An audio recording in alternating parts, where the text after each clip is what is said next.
Exodus 17. Preserved from Thursday second time. All the congregation of the people of Israel moved on from the wilderness of Sin by stages, according to the commandment of the Lord, and camped at Rephidim, but there was no water for the people to drink. Therefore the people found fault with Moses, and said, "Give us water to drink." And Moses said to them, "Why do you find fault with me?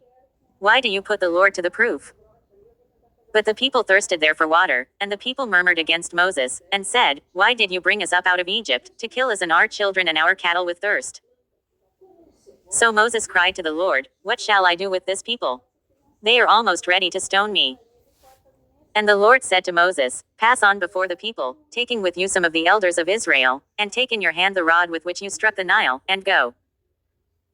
Behold, I will stand before you there on the rock at Horeb, and you shall strike the rock, and water shall come out of it, that the people may drink." And Moses did so, in the sight of the elders of Israel.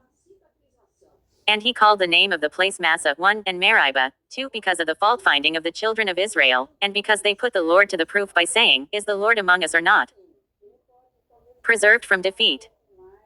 Then came Amalek and fought with Israel at Rephidim.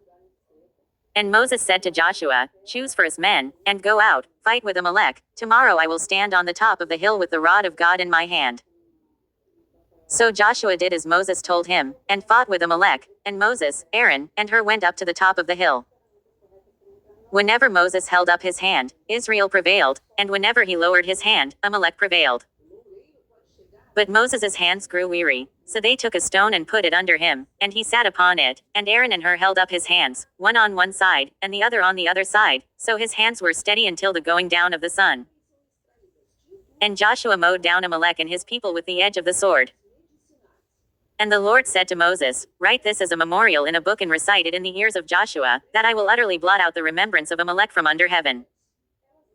And Moses built an altar and called the name of it, "The Lord is my banner," saying, "A hand upon the banner of the Lord." 3. The Lord will have war with Amalek from generation to generation.